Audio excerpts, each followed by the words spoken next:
ورنہ علی کی عزت کی قسم اتنا مصائب ہے کہ پڑھیں مر جائے پڑھنے والا، صرف اور صرف دروازہ نہیں جلا۔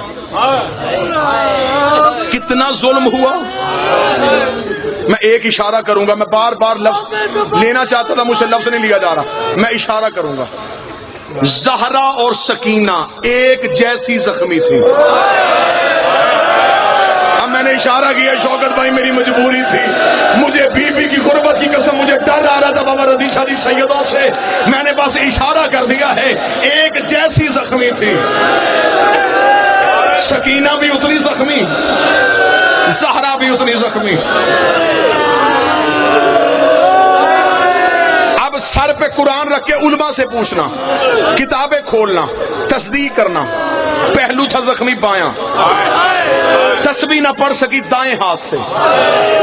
اب تمہارا کام ہے علماء سے پوچھنا کہ پہلو زخمی تھا، ہاتھ یہ پہلو پہ تھا، یہ ہاتھ تسبیح کیوں نہیں پڑھتا تھا، اس ہاتھ سے رسول کی بیٹی تسبیح کیوں نہ پڑھ سکی، یہ ہاتھ بھی بی بی کا زخمی، یہ پہلو محمد کی بیٹی کا زخمی، اس ماتھے پہ بی بی کے زخم کا نشان، بازو بی بی کے زخمی، پورا بدن بی بی کا زخمی۔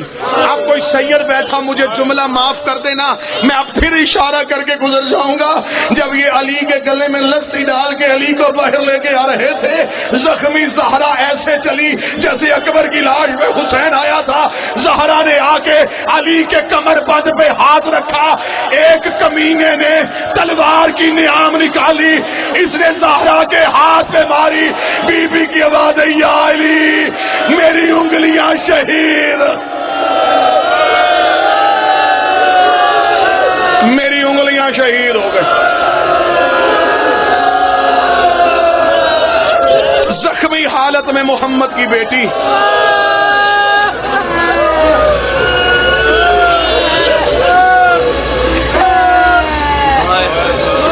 شام میں، آپ تھوڑا عرصہ پہلے شام سے آئے، شام میں سیدہ زینب سلام اللہ علیہا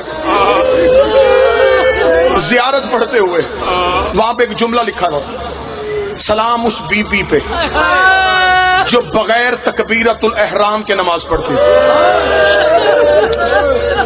تکبیرت الاحرام کیا ہے؟ یوں ہاتھ اٹھا کے اللہ اکبر کیا،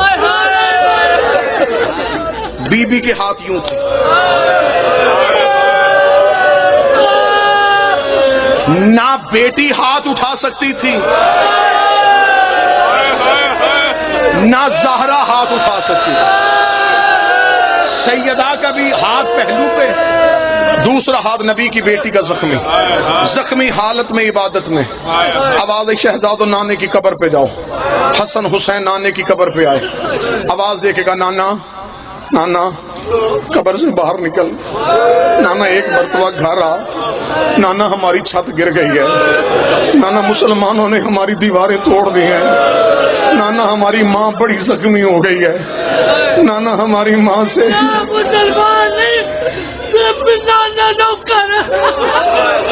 نانا جن کو تو نے روک روک کے کلمہ پڑھوایا تھا نا، نانا انہوں نے ہماری ماں کو زخمی کر دیا ہے، نانا ہم تجھے دعا کرنے آئے ہیں، نانا ہماری اماں کو شفا دے دے، نانا ہماری ماں کو صحت دے دے۔ اتنا کہنا تھا قبر محمد پہ زلزلہ آ گیا، آواز حسن حسین دعا کے ہاتھ نیچے کرو، گھر جاؤ، یتیمی کا چراغ جل چکا ہے، ماں دنیا چھوڑ کے چلی گئی ہے۔ حسن کے قدم آہستہ ہوئے، کربلا کا نواب ایسے دوڑا جیسے اکبر کے گھوڑے کے پیچھے حسین بھاگا تھا۔ حسین بھاگتا آ رہا ہے، مدینے میں زلزلہ آ رہا ہے، ادھر زہرا کے دروازے میں، میں جلدی کر رہا ہوں، زہرا کے دروازے پہ حسین پہنچا، فضا نے دروازہ کھولا، حسین کی آواز آئی اماں فضا رستہ چھوڑ، مجھے صرف اتنا بتا میری ماں کہاں ہے۔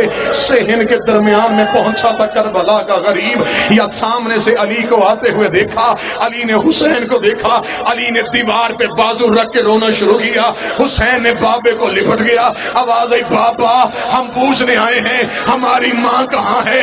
علی نے دائیں ہاتھ سے بیلچا اٹھایا، فرمایا تم ملو میں قبریں کھود کے آتا ہوں، ماتم کر جس کے مدد میں جائے جائے۔ آواز آئی تم ماں سے ملو میں قبر کھود کے آتا ہوں، آواز آئی ماں کہاں ہے، فرمایا ان للہ وَإِنَّا إِلَيْهِ رَاجِعُونَ۔ حسن پیچھے سے جب آیا، بیٹیاں ماں کے جنازے پہ تھی، غسل میں نہیں پڑھتا، کفن میں نہیں پڑھتا،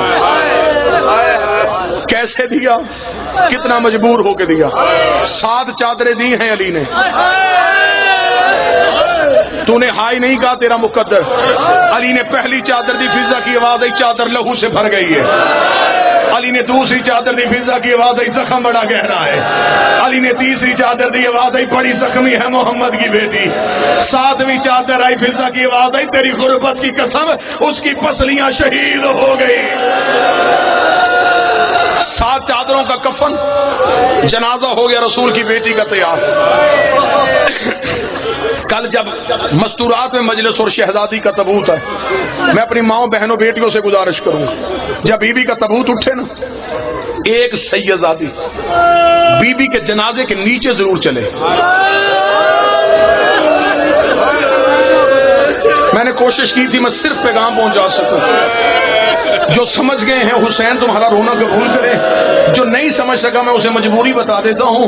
جب زہرا کا جنازہ گھر سے اٹھا، شام والی ملکہ ماں کے جنازے کے نیچے چل رہی تھی، علی نے مڑ کے دیکھا کہ کسی بھڑکے کا سایہ آ رہا ہے، علی کی آواز آئی حسین من ننتے یہ کون ہے؟ آواز آئی زینب ہے ماں کے جنازے کے ساتھ آ رہی۔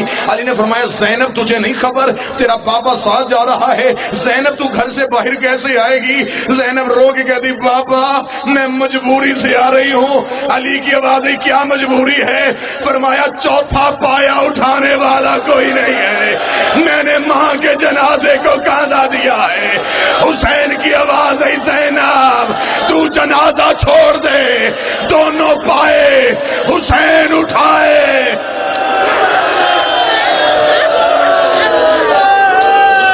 نبی کی نبوت کی قسم 9 بندے آئے ہیں زہرا کے جنازے پہ، آدھی رات کو، میں غلط پڑھوں مجھے خبر ہے میں کھڑا کہاں پہ ہوں، آدھی رات کی علی نے، آدھی رات کیوں کی علی نے؟ کیوں آدھی رات کو دفنایا علی نے؟ میں سیدوں سے معافی مانگ کے پڑھنے لگا ہوں، بابا جی آپ نے حکم کیا تھا میں 2-4 باتیں وہ ضرور پڑھوں جو ہر ممبر سے نہیں پڑھی جاتی۔ آدھی رات کو کیوں دفنایا؟ صبح کو جناب سیدہ دنیا سے سارا دن علی لے کے بیٹھے رہے، شام کا انتظار کرتے رہے۔ انتظار کیوں کرتے رہے؟ میں غلط پڑھوں بی بی زینب کا مجرم بنوں؟ جنازہ گھر میں تھا، لوگ مدینے کی گلیوں میں ٹولیاں بنا کے کہہ کے مار رہے تھے، ہنس ہنس کے کہہ رہے تھے وہ جو اونچی رویا کرتی تھی ہم نے کل دروازے پہ جا کے اسے اتنا مارا علی روکنے کوئی نہیں آئے۔ علی نے کہا مذاق نہ بنے زہرا کا جنازہ، علی نے آدھی رات کو زہرا کا جنازہ اٹھا، سیدہ کا جنازہ اٹھا۔ اب میں ایک روایت پڑھوں، دفن کر کے علی بیٹوں کو ساتھ لے کے واپس آ رہے تھے۔ اب اس روایت میں مجھے معاف کر دینا، علی بیٹوں کو لے کے واپس آ رہے تھے یا علی چلتے چلتے بازار میں آئے، حسن نے بابے کی ابا میں ہاتھ ڈالا، علی نے مڑ کے دیکھا، حسن کے چہرے کی رنگت سرخ ہو گئی۔ علی نے کہا حسن، حسن ماں یاد آ رہی ہے؟ حسن نے بابے کی ابا کو کھینچا، فرمایا بابا اس گلی سے نہیں، بابا موڑا، بابا ہم اگلی گلی سے جاتے ہیں۔ علی کی آواز آئی حسن آپ مجھے معاف کر دینا، صدر مجھے معاف کر دینا۔ آواز آئی حسن اس گلی سے کیوں نہیں جانا؟ حسن کی آواز آئی بابا سامنے چوک میں وہ بندہ کھڑا ہے جس نے میری ماں کو مارا ہے، بابا تیرے گلے میں رسی تھی، بابا تو مدینے کی گلی میں تھا، بابا میں دروازے پہ دیکھ رہا تھا، اس کمینے نے ہاتھ اٹھایا زہرا کے چہرے پہ، اس نے ظلم کیا، میری ماں دیوار پہ گر گئی۔ آواز آئی علی محمد کی بیٹی کا چہرہ زخمی، ماتم حسن